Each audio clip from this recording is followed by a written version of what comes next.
Hey there everybody, Chris McClellan here and welcome to my channel. I'm also known as the JOYConnector, so you can find me at JOYConnector.com or on Instagram under JOYConnector, and I'm glad you're here today. If you hear something that you like today, please hit the subscribe button and hit the little bell so you get notified whenever I post. I've been posting a lot lately, so you'll want to be notified of those. Also, to hear about my program, Hawk Feathers, which is really all about developing your relationship, your understanding of, and the power within yourself. It's a year-long program that you can pay for $2,000 and get workshops every month, videos every month, and one-on-one time with me. So I hope you will join. You're also welcome to join by the month. January's monthly topic is authenticity, and that's a little bit about what's been on my mind today, given that we're in January. What's the power when we tell the truth? And what happens when we don't reveal who we are? We all have masks of one sort or another. Be it makeup, nail polish, hair color, or it's the straight up mask, the lies we tell others to try to project this image of who we think we want to be or want others to see us as. And we all know how that blows up in our face, how that flies back at us, how that derodes relationships.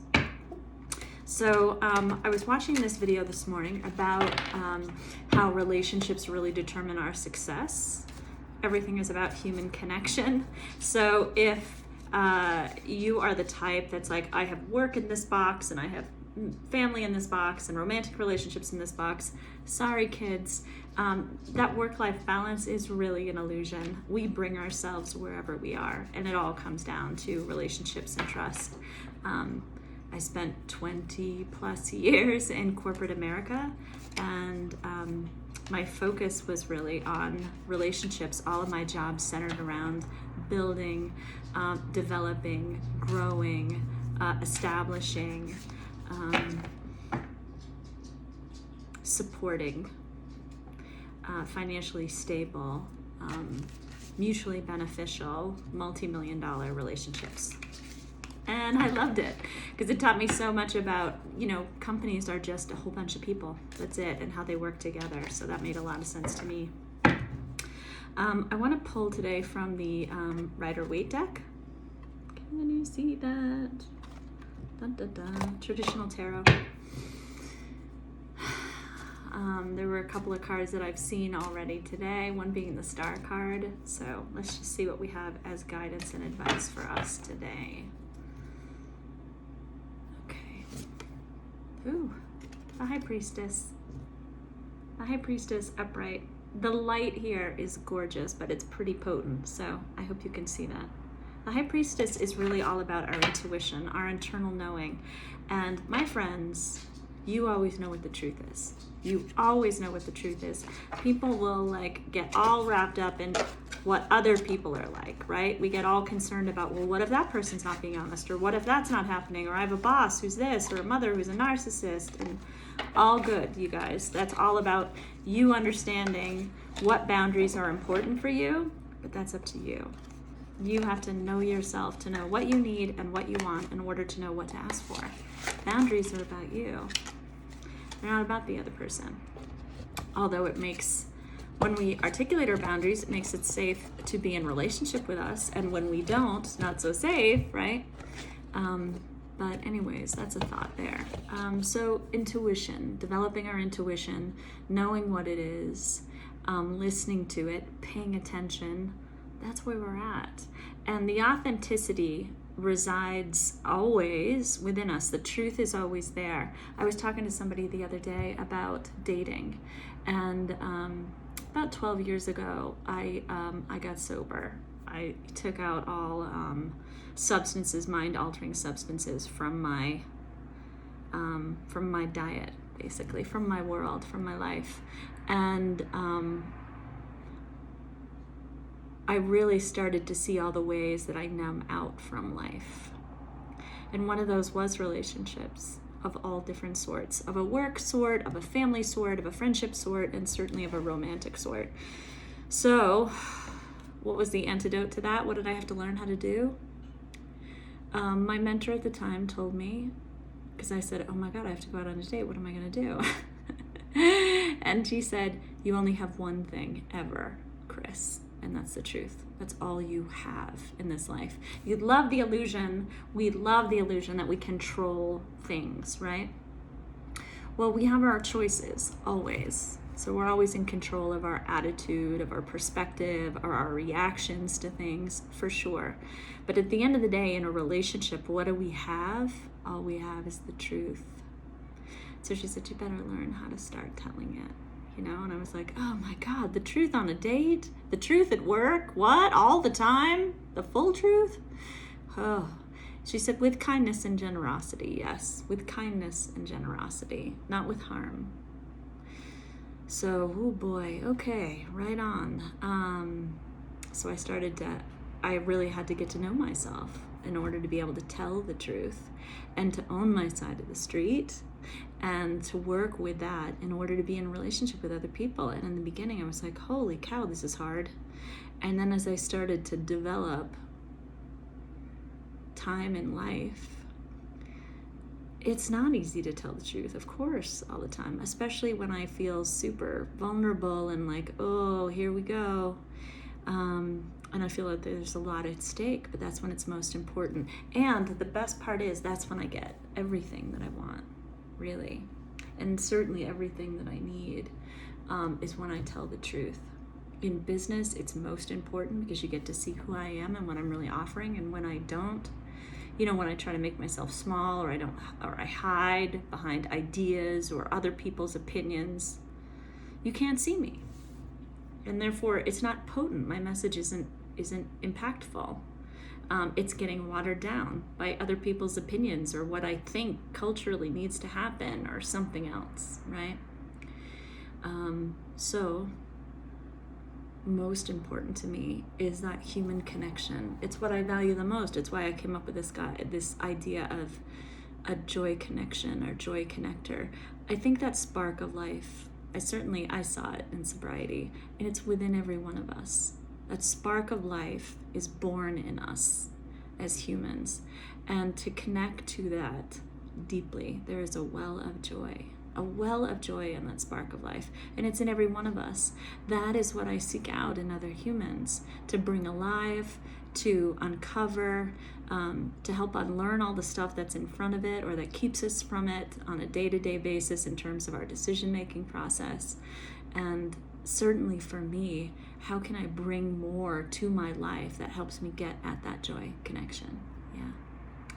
So authenticity is it, you guys. It's where the power is. It's where the money is. People are always like, how do I make a living doing what I want to do?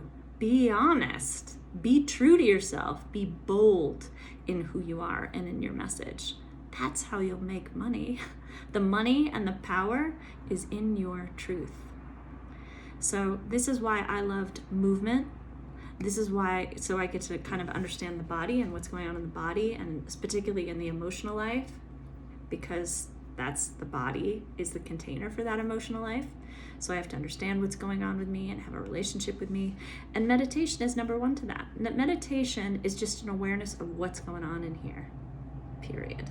That's it. That's it. I was talking to somebody today and I took her through a meditation and she said, oh my God, that's it? I thought I had to have some profound thought in order to be accurately meditating. No, not at all. Maybe you might get a profound thought. Awesome. But it's all about you bringing awareness to what's going on with and for and around you. And journaling is the other aspect of that. So movement, meditation, and journaling. That's really kind of my skill set around understanding and developing a sense of who you are, what's going on with you, so you can make better choices, so you can have a better vision, a clearer vision to design the life you want and co-create with the universe and this beautiful life that we have available to us. And so you can communicate that clearly so you can have healthy, loving, kind, generous, beautiful relationships, because that's what it's all about, friends. That's it. So let's meditate for a minute, shall we? Let's go in there and just kind of check in with what's going on and consider that high priestess. Okay, consider your intuition, that higher wisdom that exists within you. It's within every one of us. It's in the heart. Okay, so I want you to close your eyes and sit extremely tall as you can become. You know, stretch your spine a few inches there. It's going to feel good. You're going to stretch your belly, and you'll feel your belly pull in towards your spine. And you can place your hands palm up in your lap. Close your eyes.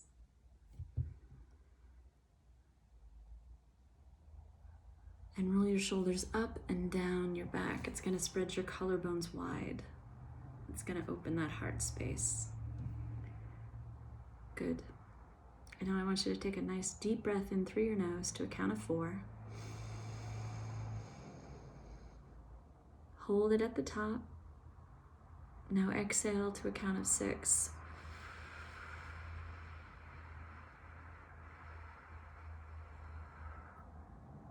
Woo! Okay, let's do that a few more times. Inhale to a count of 4. Hold at the top. Exhale to a count of 6. Close your eyes. You don't need to see me for this. You can just listen. Last one. Deep inhale. Fill up your whole body with oxygen, with breath. That's what your body wants. That's what you need. All the way to the top.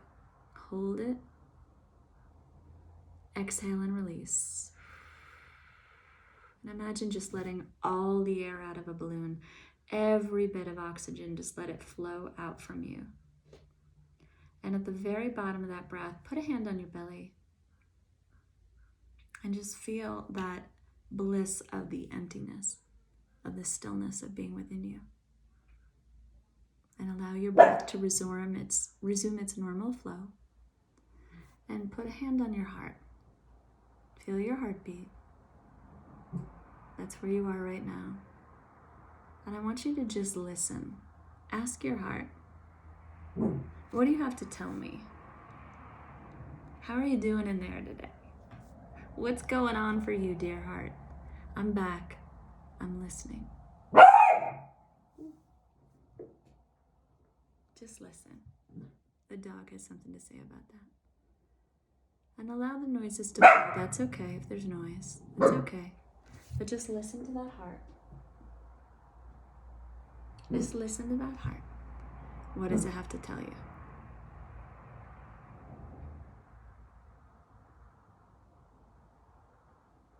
Does it have a message of peace? Is it saying you've been gone way too long? Is it saying thank you? Is there a little joy in there bubbling up to the surface, like effervescence? Whatever it may be, say thank you in return. And when you're ready, very slowly open your eyes and come back into the room.